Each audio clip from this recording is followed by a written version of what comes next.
You do to that little girl, Rob? I burned her. What would you like to do to the whole world? Burn it all. Backdraft, Hollywood's fictional account of a deranged arsonist. But this weekend, Hollywood itself got torched by a real fire starter.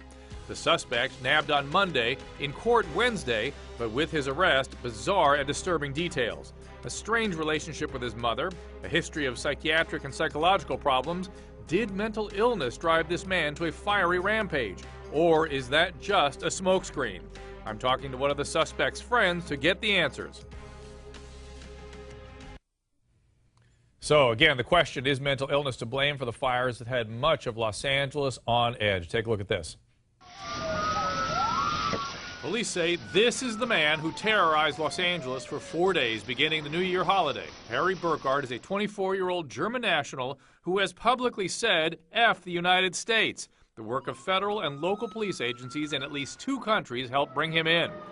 He is charged with 37 counts of arson, and more could be filed. A total of 52 fires were set in cars in the parking structures of Hollywood area apartments. Police say it is Burkhardt on the surveillance tapes. Here's where the case takes an even stranger turn. Burkhardt came to the United States on October 20th. He's accused by German officials of setting fire to a home there, owned by his family. His mother, who is in custody in this country, has immigration issues, possible gang ties, and fraud problems. She's accused of not paying a bill for breast implants. Burkhardt needed help to stand in court. There are unconfirmed reports that he has a history of mental illness and autism. And tonight, a doctor who knew Harry Burkhardt is on the record saying that Burkhardt was autistic and severely depressed and had PTSD. That was in 2010. This was confirmed by CNN. Joining me, Shlomo Elady. He's a hairdresser who knows Harry Burkhardt. Dr. Soraya Backus, a psychiatrist, and Alan Duke is a reporter for CNN. Alan was in the courtroom when Burkhardt was arraigned today. Alan, do you think these kinds of impressions that these doctors allege would explain what you saw in court today? Something has to explain what this behavior was. It's the most bizarre courtroom behavior I have ever seen in decades of covering high-profile cases. This guy is obviously under a lot of pressure. He could spend the rest of his life in prison, so very anxious. So he was just basically looking at the ceiling, his eyes closed, his mouth open, completely limp. 3 deputies had to hold him up during the entire hearing. So it was like he was in a fugue state and he just Yes. sort of fell back into the chair? Yes, but one of the deputies holding him up told me later that she thought he was faking it. Oh, interesting. Now, questions about Burkhardt's mental state first surfaced 2 years ago when his mother was named in a court action. She, at that time, presented a letter from a doctor, again, a letter from a doctor, in order to prevent her son from testifying. It read, in part, quote, he is not mentally stable. Together with autism, he has severe anxiety, post-traumatic stress disorder, depression, and a sleeping condition. Shlomo, you knew him, right?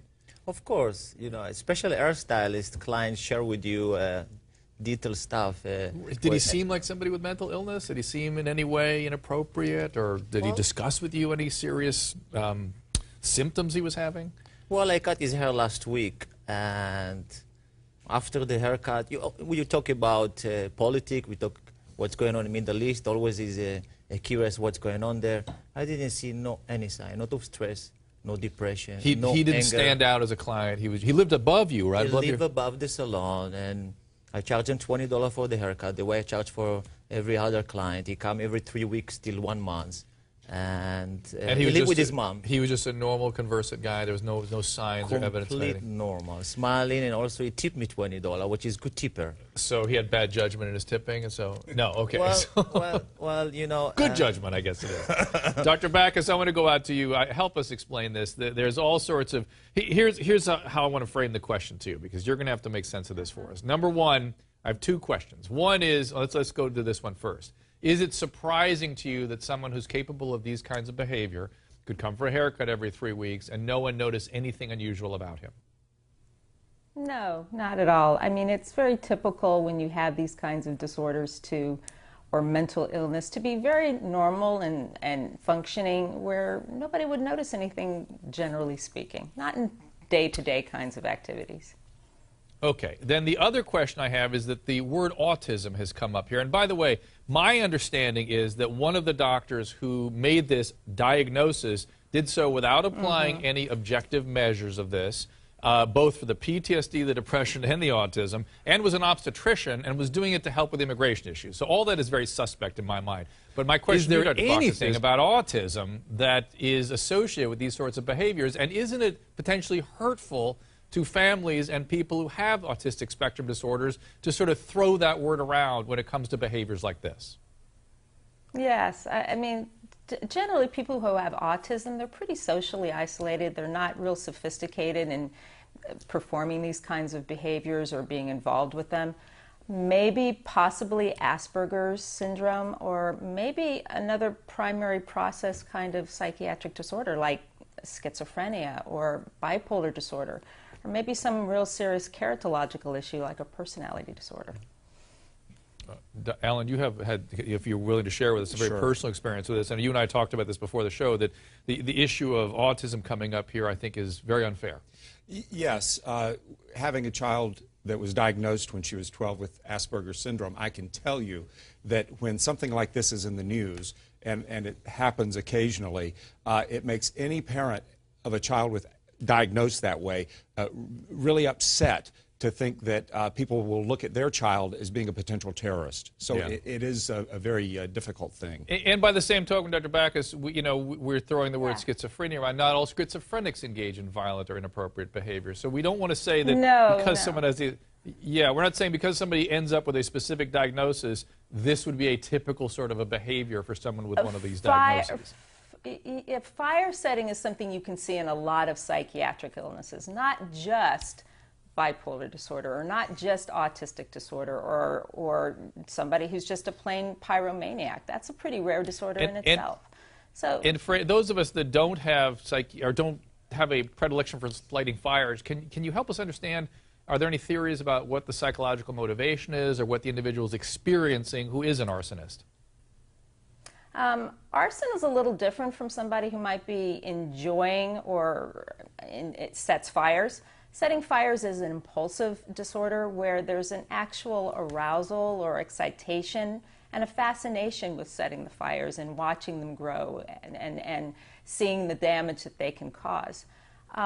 It's a little different when you're talking about an arsonist who's maybe doing this for revenge purposes or for fraud purposes, a true criminal act where there's a complete difference in setting the fire with a very different motive. And we're going to actually, in the next segment, talk about terror and hate and how those things can even figure into this. But Shlomo, I'm going to go to you. This guy sat in your chair every couple of weeks. He was a guy you knew. You knew his mom, who was the massage therapist upstairs, and she had some, apparently, the thought is that maybe her, the issues that she was having with her immigration may have set him over the edge. That does not fit for me, by the way. Does it fit for you? Well, I'm not seeing any reason also to do what he did, but his mom, she was very important for him. Very important for him. Very important for him. And he get upset because immigration issue. Well, she had kind of a nefarious past. Listen, and apparently her address was associated in that apartment that Harry was living and shared with his mother, linked with nearly a dozen erotic ads posted online, some of which read, "Would you like to be sensually pampered by a professional, sexy, attractive?" I'm reading the quote here. And real sensual tantra master and a doctor of sexologist, which is not true, right? That's a specific, sort of degree. I invite you for an extremely pleasurable full body massage. So it goes. There's a full screen of it. Something was going on there with her already. I'm just saying. It's sort of a nefarious situation. Were you aware that that was going on upstairs? No comment on this issue. I know her as a wonderful person.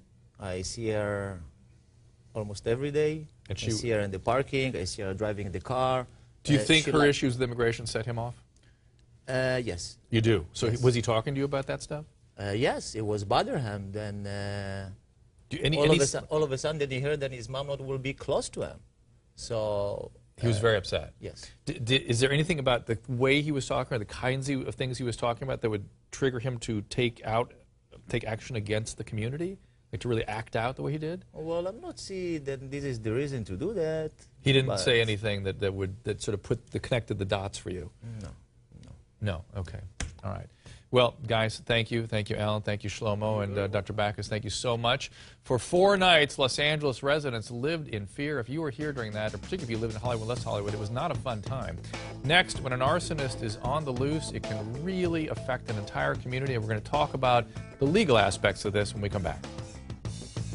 Jumped up, and we just ran downstairs. I grabbed whatever I could grab, my purse, my wallet, shoes, and a sweatshirt, ran outside, and I saw the building was on fire. It was crazy. I mean, the flames had basically kind of started to make a C shape.